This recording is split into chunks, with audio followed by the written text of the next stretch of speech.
अकोला जिले में किसानों की परेशानी एक बार फिर सामने आई है। खरीफ सीजन के लिए यूरिया खाद पाने के लिए किसानों को पूरी रात कतारों में खड़ा रहना पड़ रहा है। अकोट तहसील के देवरी फाटा इलाके में खाद के लिए किसानों की लंबी लंबी लाइनें लगी हुई है, जिससे प्रशासन की तैयारियों पर सवाल उठ रहे हैं। अकोला जिले के अकोट तहसील स्थित देवरी फाटा में यूरिया खाद के लिए किसानों का संघर्ष जारी है। खरीफ बुआई का समय शुरू हो चुका है, लेकिन पर्याप्त मात्रा में खाद उपलब्ध नहीं होने के कारण किसानों को घंटों नहीं बल्कि पूरी रात इंतजार करना पड़ रहा है। स्थिति ऐसी है कि कई किसान रात से ही कृषि सेवा केंद्रों के बाहर डेरा जमाए बैठे हैं। आज तड़के करीब 3 बजे से ही विभिन्न केंद्रों के बाहर किसानों की लंबी कतारें देखने को मिली। खाद मिलने की उम्मीद में किसान पूरी रात जागकर अपनी बारी का इंतजार कर रहे हैं। किसानों का कहना है कि बुआई का महत्वपूर्ण समय चल रहा है और यदि समय पर यूरिया नहीं मिला तो फसलों पर इसका सीधा असर पड़ेगा।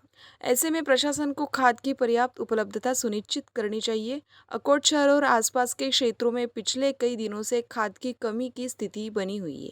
बढ़ती मांग और सीमित आपूर्ति के कारण किसानों की मुश्किलें लगातार बढ़ रही है। इस बीच जिला कृषि विक्रेता संघ के अनुसार खरीफ सीजन के लिए अकोला जिले को 7,000 टन यूरिया का बफर स्टॉक उपलब्ध कराया गया है, जिसमें करीब 2,14,000 बैग शामिल है। हालांकि जमीनी स्तर पर केंद्रों के बाहर लगी लंबी कतारें इस बात की ओर इशारा कर रही है कि खाद वितरण की समस्या अभी भी पूरी तरह समाप्त नहीं हुई है। आलो होतो इथं 3 वाजता आलो. 3 वाजतापासून लाईनमध्ये उभा आणि इथं म्हणजे काहीच नियोजन नाही. आता ते माझे 75 वर्षाचे बाबा तिथे बसलेले, त्यांना अस्थमाचा प्रॉब्लेम आहे, व्हर्टिगोचा प्रॉब्लेम आहे, तरी सुद्धा त्यांना मी लाईनीत उभं निघालो कारण की सातबारा त्यांच्या नावावर आहे. मग हे कशी परिस्थिती करून ठेवली सरकारनं, काही समजून नाही राहिलं. आणि 5-5 पोते किती ते सुरू आलं, 10 एकर शेती आहे, कमीत कमी 1-2 डोस दिला तर 20 पोत्याची गरज आहे. 4 चक्रा मारा लागतं त्यासाठी.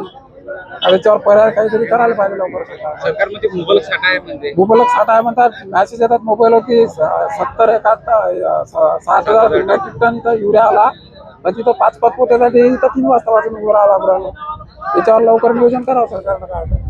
काय परिस्थिती आहे. आम्ही सकाळी लोक 3 ते 4 वाजतापासून इथं हजर आहेत. आम्ही समजा मी 6ला आलो, पण तोपर्यंत यांनी रजिस्टर बंद केलं होतं की बा एवढेच पोते आहे, एवढा स्टॉक आहे, फक्त एवढा स्टॉक एवढ्या लोकांना मिळेल. म्हणजे एका माणसाला 5 पोते. तर ते आता सर्व आम्ही इथं 6 वाजतापासून येऊन काही फायदा झाला नाही, आम्हाला काही खत मिळालं. सरकार म्हणते मुबलक साठा आहे तरी सरकार निरा फक्त चुट्या बनवायचं काम करते. शेतकऱ्याला निरा अळानी समजून शेतकऱ्याला अळानी फक्त मताचा वापर करून सरकार त्याची हेलवणा करत आहे पूर्ण शेतकऱ्यांची. जास्तीत जास्त या सरकारच्या काळात जास्तीत जास्त शेतकऱ्याला तकलीफ आहे, नाहीतर कोण आले नाही. जास्त शेतकरी याच्यात भिरळल्या जाऊन. किती शेती आणि किती अपेक्षा होती? माझ्याकडे शेती लागवणची धरून माझ्याजवळ आज शेती क्षेत्रफळ 70 एकर आहे. 70 एकरात मला अजून फक्त 25-30 पोते मी नेलेले आहेत. मला कमीत कमी 150, 200, 250 पोते पाहिजेत युरियाचे. आणि बाकीचे DAP वगैरे तर काहीच नाही, अजून DAP तर भेटूनच नाही राहिलं. आणि दुसरे जे खतं आहेत त्याचे भाव खूप आहेत. आम्हाला शेतीचे जर ते टाकतो म्हटलं तर आम्हाला ते परवडत नाही.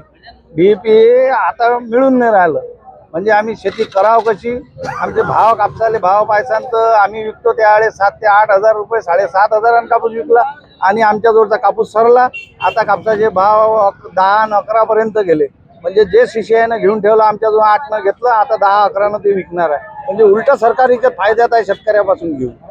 किसानों ने मांग की है कि प्रशासन तत्काल कदम उठाकर खाद की आपूर्ति बढ़ाए और वितरण व्यवस्था को सुचारू बनाए, ताकि खरीफ सीजन में उन्हें किसी प्रकार की परेशानी का सामना न करना पड़े। खाद की उपलब्धता को लेकर सरकार और प्रशासन भले ही पर्याप्त स्टॉक होने का दावा कर रहे हो, लेकिन देवरी फाटा में रात भर लगी किसानों की कतारें कुछ और ही तस्वीर बयां कर रही है। अब देखना होगा कि किसानों की इस समस्या का समाधान कब तक हो पाता है।